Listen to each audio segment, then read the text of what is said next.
चाहे ट्रेडिंग हो चाहे इन्वेस्टिंग हो, ये कंसेप्ट हमेशा आपके काम आता है। कंसेप्ट क्या है उसको समझते हैं। जब कम समय में कोई भी स्टॉक या कोई भी ऑप्शन में काम करते हो, कहीं पे भी कम समय में एक अच्छा खासा मूव हो गया है, तो उस दिन के लिए अगर ट्रेडिंग करते हो तो ट्रेड क्लोज करके और सिस्टम से आउट हो जाना चाहिए। कारण क्या रहता है कि देखो, मार्केट में एक बार बहुत बड़े मूव आ जाने के बाद में फिर मार्केट जो है सो आपको बड़ा मूव नहीं देता है। जैसे यहाँ पे देखो, इन्फोसिस में यह 20 का चार्ट है। करेक्शन के बाद की बात अगर हम करें तो 20 के बाद में यह जो है सो 600 रुपये से चला गया सीधे 1900 रुपये पे। तो यहाँ पे ये स्टॉक 3 गुना हो गया।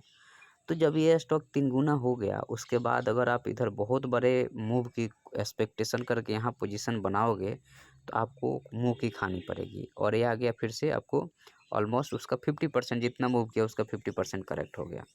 अब फिर जो है सो यहाँ पे ये टाइम पास करने लगा, बहुत टाइम पास करेगा। हो सकता है कि आने वाले समय में ये यहाँ का टारगेट दे, अब फिर से ये करेक्शन करने के लिए नीचे आ जाए।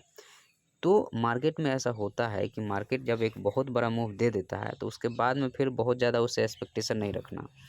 या मार्केट में कोई स्टॉक जो है सो 2 गुना 3 गुना कर दिया तो उससे अब एक्सपेक्टेशन साल भर 2 साल के लिए छोड़ दो।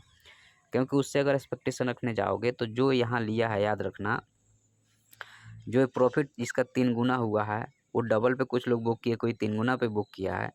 तो वो क्या करेगा कि कैपिटल निकाल करके प्रॉफिट को छोड़ेगा, नया पैसा तो डालेगा नहीं। जब नया पैसा डालेगा नहीं तो स्टॉक ऊपर जाएगा नहीं।